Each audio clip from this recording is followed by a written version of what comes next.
Imagine this: a man walks into a room, says nothing, but the energy shifts. Not because he's loud. Not because he's rich. Not because of his clothes, his car, or his followers. But because he knows who he is. He's mastered something most never will. Not money.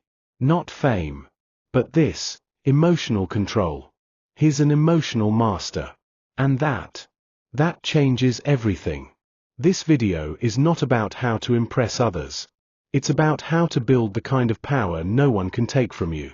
Let's talk about becoming emotionally untouchable, and why that's the quiet force behind every great man.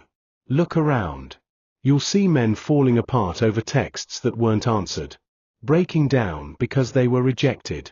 Losing themselves in anger, anxiety, fear, and shame. But here's the truth: life doesn't wait for your emotions to catch up. The world doesn't pause for your breakdown. It keeps moving. And if you haven't learned to master yourself, you'll always be a slave to circumstance. Here's what they don't teach you. Emotional mastery isn't suppression. It's transformation. It's not about feeling less, it's about handling more. The man who can feel everything, but still move forward, he's dangerous. Not to others, but to weakness, to doubt, to fear. Because emotions don't control him. He commands them. You don't get strong in comfort. You get strong in chaos. In silence. In those moments where you're tempted to explode. But you stay grounded. When you're tempted to quit. But you keep showing up. That's when emotional strength is forged. Let me ask you. Who are you when no one is watching? What do you do when your heart is breaking, but you still have to lead? How do you respond when life punches you in the face? Most men want peace, but haven't earned it. Peace isn't handed to you. Peace is something you build on the battlefield of your emotions. You earn it through discipline. Through ownership. Through facing the mirror and refusing to lie. We're living in a time where emotional outbursts are called authenticity. Where rage is labeled as being real. Where victimhood gets you attention, and self-control gets you ignored. But let me be clear. There's a difference between being honest about your emotions, and being owned by them. There's a difference between feeling something and letting it define you. Society teaches you to seek attention when you're hurt. But power comes when you seek discipline instead. We've glorified the breakdown, and mocked the rebuild. But the men who change history, they rebuild. Quietly. Relentlessly. Without applause. They go through hell, and still choose to love. They get betrayed, and still choose to trust themselves. They fail, and still rise again. That's emotional mastery. Stillness isn't weakness. It's control. The man who feels everything and still chooses peace. That man is rare. He's the one people go to when things fall apart. He's the rock, the anchor, the one who won't crack under pressure. Because he's cracked before. He's cried on floors nobody saw. He's been abandoned, broken, mocked, and still stood up and said, "Not today. I'm not folding." This isn't about being emotionless. That's numbness.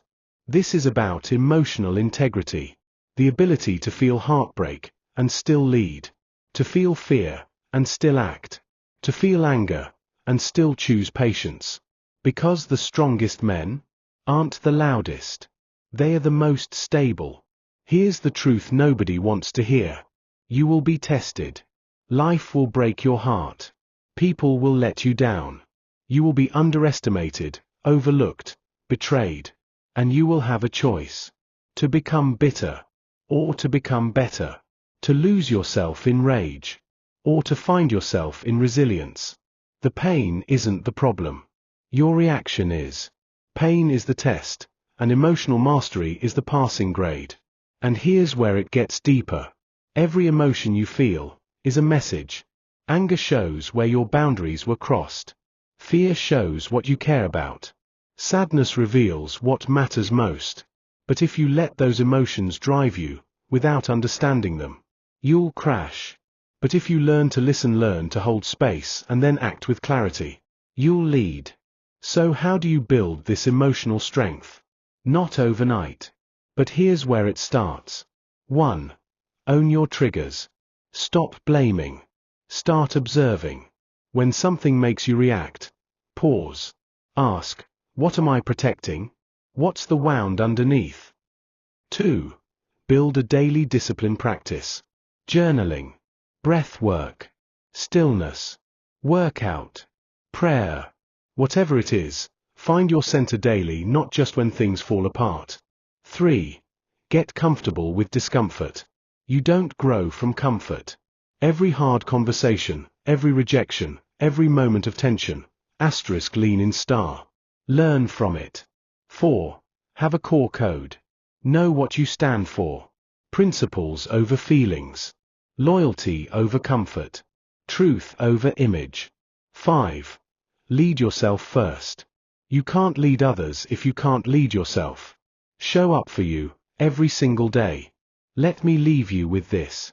The man who masters himself becomes a safe place for others. Not because he fixes everything, but because he doesn't lose himself in chaos. The emotional master doesn't avoid pain. He transforms it. He doesn't fear emotion. He channels it. And that kind of man is unstoppable. So if you're hurting right now, if you're angry, if you're lost, this is your call. Not to escape your feelings, but to learn from them. To grow. To rise. Because the greatest power in this world is not control over others. It's control over yourself. And that journey starts now. If this message hit something in you, share it. Drop a comment. Let us know, what are you mastering today? And as always, keep showing up. Because the world doesn't need more noise. It needs more men who've done the work. The quiet ones. The grounded ones. The emotional masters.